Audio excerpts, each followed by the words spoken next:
Welcome to Cybersecurity Workshops. Today we will talk about identifying commands.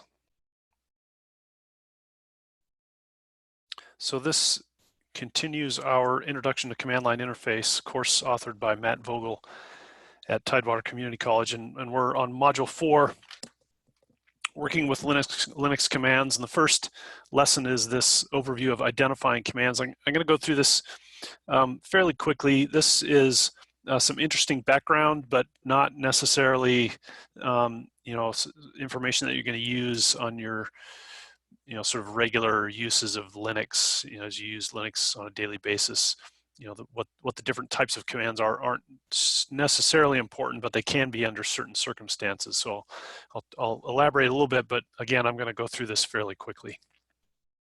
All right, identifying commands. So we're going to understand the different types of commands on a Linux system, understand the use of the type command, and obviously that's going to identify what type the command is. And then we'll take a look at the use of the which command, which we've seen before, but again, this is a bit of a refresher on that.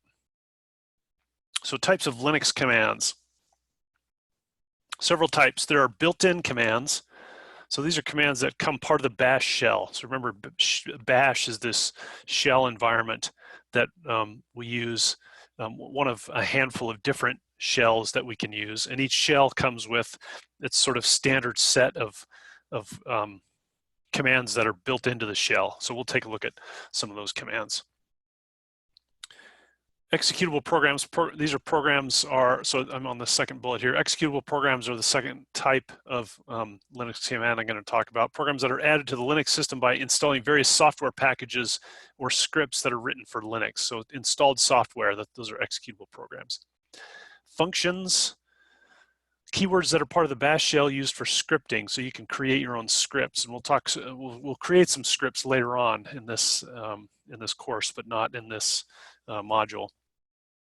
And then aliases, commands that use other commands and options to generate a specific outcome. This is kind of interesting, and we're going to actually do this in a later lesson, but today we'll just understand what an alias is.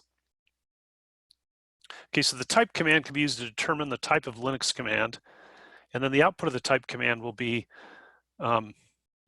one of the following.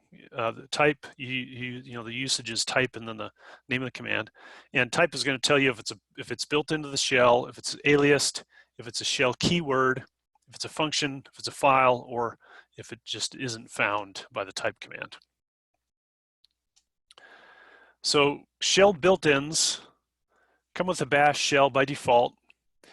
And bash runs the command line interface, and the things that you'll find in the bash built-in set of commands are the things that you use to manipulate files for the most part. Bash is a tool used. It's a way to interact with the file system primarily, and so a lot of the bash built-in commands are things that allow you to interact with files. So an example is CD, right? CD is change directory. Things like ls and makedir and rmdir and the things that allow you to interact with files and directories are the kinds of things that you'll see as bash built-ins. So if we take a look at the example here, type CD, it's a shell built-in, type ls. Oh, ls is aliased. Okay, it's ls by itself is a shell built in, but in this case, ls is aliased. We'll talk more about that in a minute. Type rmdir. This tells me where rmdir is. So the bash built-ins are the kinds of things that allow you to interact with the file system. Okay, so aliased, so we just saw this, right? Alias is a command shortcut that runs a command or group of commands with specific options. Alias is used to save time by not having to continuously type in the same options when using commands. Some aliases come pre-configured, or users can create their own, and we are going to talk about, we're going to create aliases in lesson 3 of this module. So here's that alias of ls that we just saw, right? We did type ls. Ls is alias to ls -- color equals auto. So So that's what gives us the color when we list files, this dash dash color equals auto, and ls is alias to this, so this is what actually it gets executed every time you run the ls command. This whole thing is executed. That's because it's aliased in the,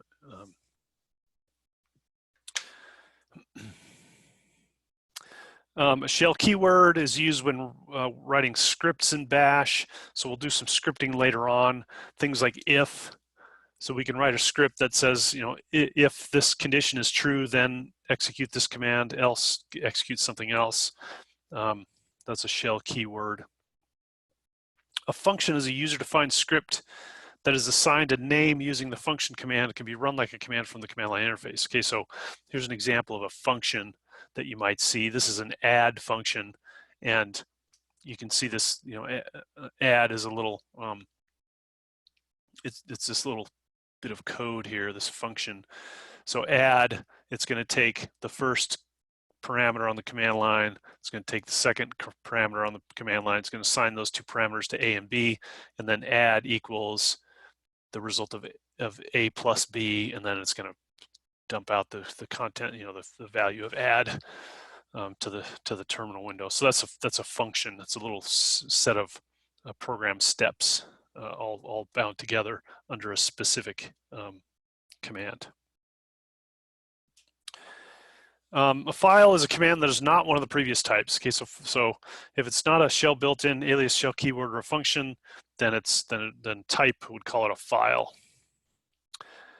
And so a file, the type command used without any options will display the location of the file. Using the type command with the -t option will tell the user if something is a file. So you know, I did this example a minute ago with rmdir, and it says cp.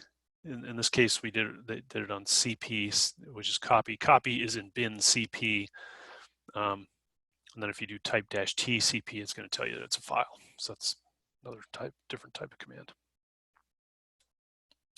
Okay, so this is a different.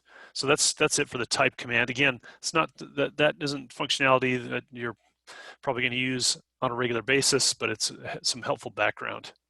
The which command could be more useful. Which command is used to locate a command in the file system. The output of the which command will be the absolute path of the command location. The which command can only be used to find commands. And commands are what we're talking about, the different types of commands. Okay, so so here they did which cp, and the output is /bin/cp. That may, and in this case, that's the only instance of cp on the system. So, you know, we said which, and that's going to tell us where it is. Which, you know, if you're running a program and you need to know the directory that the you know, the executable program is in, and then the which command will tell you where it's located. Another use of the which command is sometimes there might be multiple versions of a particular program, and which is going to tell you which one is going to be executed by default if I run it all by itself at the command line. So let me give you an example of that. So John the Ripper is a piece of software that you may have seen before. It's a tool for cracking passwords, and on our Kali Linux system, John is on the system, and it's a command. So if I said type -t John, it's a command and it's a file, so it's not a built-in, it's not a alias. It's a executable program that's part of my Kali Linux system. And there are actually multiple copies of that executable program on the system. So and we've seen previously that we can find that kind of thing by using the find command, right? So if I say sudo find /-name John, this is going to tell me all of the instances of that program John on the file system. Whoops, oh, I did my slash backwards. And you'll see there's several of them, right? There's a John in etccron.d, there's there's a John in Etsy, there's user share John, there's user share doc John. I mean, there's multiple versions or copies of John. And if I'm running this program, these might be the same version, they might be different versions.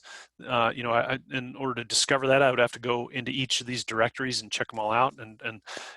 And so from this, I can't tell which one of these is being executed. And the way I do find out which one's being executed, and that's again when I run John at the command line all by itself. So there I just ran it, right? So the question is, which one of these things got executed when I ran John at the command line? And the way to discover that is by using the which command, and it's the one in user sbin John. So now I could go to that folder and I could determine the version of John the Ripper if I needed to, or I could, if there's a configuration file that needs to be manipulated, there are john.conf files in each one of those different directories. The only one that's going to change the behavior of John if I run at the command line is the one that's located in user sbin John. So that's why I might need to know which one of these I'm executing when I run it at the command line. Okay, so that ends our discussion of different types of Linux commands, and the next discussion will be more useful. It's how to get help in the Linux terminal window. So I look forward to next time, and I encourage students to complete the lab associated with this discussion.